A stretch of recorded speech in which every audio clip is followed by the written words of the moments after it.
Ebana, ujambo na karibu sana mtazamaji wa Bongo Super Media. Moja ya habari ambayo hivi sasa nazungumzwa sana katika mitandao mbalimbali ya kijamii ni habari kumuhusu mwanachama wa chama cha demokrasia na maendeleo Chadema anayefahamika kwa jina la Mdude Nyagali ama Mdude Chadema. Hii ni habari ambayo inasambaa sana katika mitandao mbalimbali ya kijamii.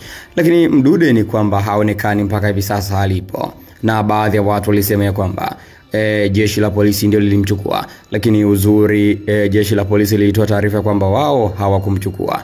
Nini kipo nyuma? Nini sababu ya Mdude kuchukuliwa na watu wasiojulikana?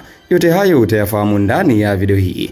Wewe cha kufanya ni kubonyeza alama ya kusubscribe ili uwe mtu wa kwanza kupata video mbalimbali kutoka hapa Bongo Super Media. Na bila kupoteza muda, kwanza kabisa tunafahamu ya kwamba Padri Kitima huyu aliweza kukutana na watu wasiowafahamu, wakaweza kumdhuru na mwisho wa siku Padri Kitima akapelekwa hospitali na kulazwa, lakini hali yake inaendelea vizuri kabisa. Sasa kutokana na tukio hilo la Padri Kitima, mambo yamekuwa ni mengi sana katika mitandao mbalimbali ya kijamii. Hivyo basi Mdude na yeye mara baada ya kupata taarifa hizo za Padri Kitima alianza kuandika maneno mbalimbali ama chapisho mbalimbali katika ukurasa wake wa mtandao wa Twitter ama X, lakini pia katika mtandao wake wa Instagram.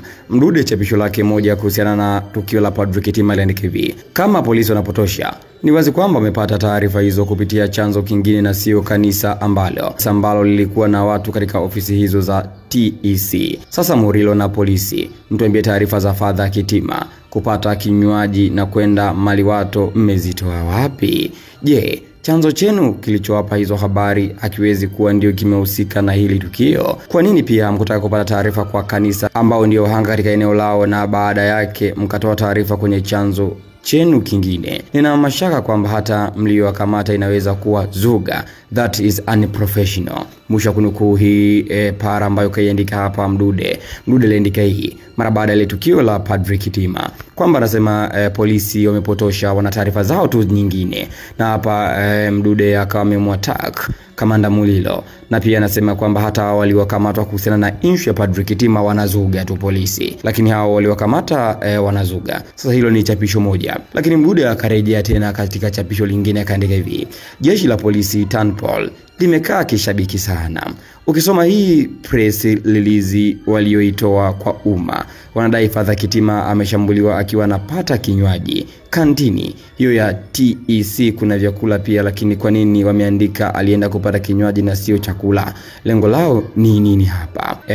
Ameandika hivyo bwana Mdude. Hiyo pia inaonyesha kabisa Mdude hapa alikuwa yuko kinyume na taarifa ambazo jeshi la polisi linatoa. Mdude hapa akawa amekiuka nazo. Yani yeye ameona kabisa kwamba hapa hii taarifa ambayo ameachia hapa, taarifa kwa umma ya jeshi la polisi kuhusiana na issue ya Padri Kitima, ni taarifa tu ya uongo. Umejitungia ndio Mdude pengine hapa anajaji.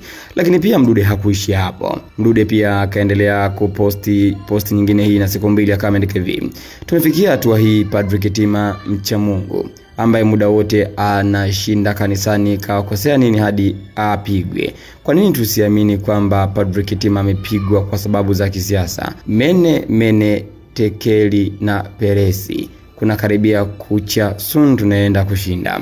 Mwisho kunukuu. Hayo ni maneno ambayo kaandika Mdude. Pia Mdude akaendelea kuandika kwamba utekaji na ukamataji holela wa wapinzani hauwezi kutunyamazisha kupaza sauti kwa unyama huu, na polisi ni pole mateso ambayo polisi mnatupa muda tu, kwa kuwa mwaka huu kuna mabadiliko makubwa yanatokea. Hayo ni maneno pia ya kwake Mdude, ameweza kuandika katika kurasa wake wa mtandao wa Instagram. Mdude hizi ni baadhi tu ya posti ambazo mtazamaji wa Bongo Super Media nimekusomea kuhusiana hili tukio la Padri Kitima. Sasa Mdude amekuwa akiposti ama akitweet kila nyakati, na tweet zote za Mdude kama umezifuatilia yeye ni kupingana na taarifa tu za jeshi la polisi. Hakuna sehemu ambapo ametoa hoja ya kuhusiana labda waanzie wapi waishie wapi ili waweze kujua nini hasa ambacho kilimkuta Padri Kitima. Lakini kila polisi ambacho watasema, amekuwa ni mtu ambaye amepinga sana katika hizi hoja zake hapa.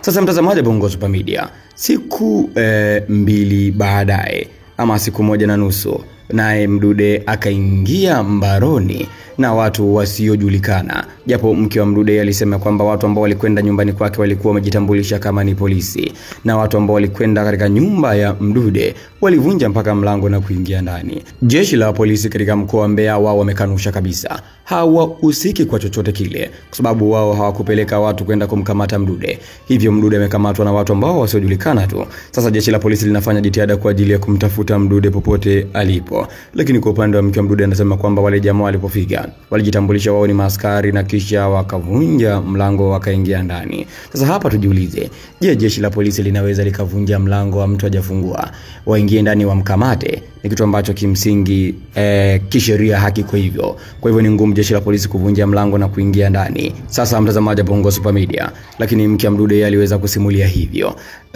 Pia mke wa Mdude amesimulia kwamba mara baada ya Mdude kuingia mikononi mwa watu hao ambao walijiita ni mapolisi, kwa sababu hakuna uhakika kama walikuwa ni polisi ama sio, kwa sababu polisi wenyewe wamesema hawahusiki kwa chochote, lakini wanapambana jinsi gani wanaweza kumtafuta Mdude na kumpata akiwa salama. Lakini kwa upande wa mke wa Mdude alisema kwamba wale watu ambao walifika nyumbani na wakamchukua mumewe walianza kumwadhibu papo hapo.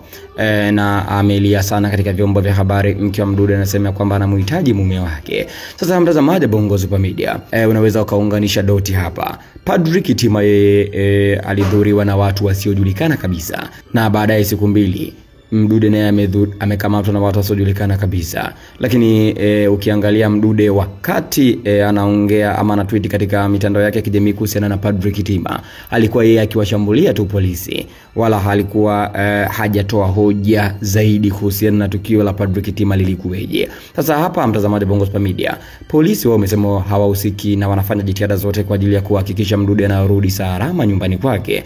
Lakini kwa upande wa mke wa Mdude naye pia anasema anayemhitaji mume wake arudi salama. Sasa mtazamaji wa Bongo Super Media, hapa unaweza kuunganisha doti baina ya scenario hizi mbili. Padri Kitima watu wasiojulikana ndio waliweza kumdhuru, lakini pia Mdude amechukuliwa na watu wasiojulikana pia wakamdhuru na wakaondoka naye. Hapa jeshi la polisi limeanza kazi ya kwanza kukamata baadhi ya watu ambao wamehusika kumdhuru Padri Kitima, na baadhi yao wametiwa mbaroni. Lakini pia jeshi la polisi Mbeya hapa linajiandaa kwa ajili ya kuhakikisha linaweza kuwabaini watu ambao walikwenda nyumbani kwa Mdude na kumchukua Mdude, kwa sababu maneno yamekuwa ni mengi sana katika mitandao mbalimbali kijamii. Hivyo jeshi la polisi limetangaza kwamba wao hawajahusika, lakini wanafanyia jitihada za hapa na pale kwa ajili ya kuhakikisha Mdude anarudi salama. Mtazamaji Bongo Super Media, hicho ndicho ambacho kimetokea mpaka hivi sasa. Mtazamaji, Chadema pia wamekuwa katika mgogoro mkubwa sana na jeshi la polisi. Hivyo ukumbuke tu kwamba mwenyekiti wa chama cha demokrasia na maendeleo Chadema anayefahamika kwa jina la Tundu Antipas Lissu yuko ndani. Hivyo kumekuwa na mikanganyiko mikubwa baina ya Chadema na polisi. Wewe unaweza ukaniandikia maoni yako hapo katika sehemu ya comments kuhusiana na Mdude Nyagali. Unahisi ni watu wa namna gani ambao wamehusika kumdhuru na kumchukua Mdude, ama ni ile kundi ambalo lienda kwa Padri Kitima, ama ni watu tu wengine? Unaweza kaandika maoni yako hapo katika sehemu ya comments.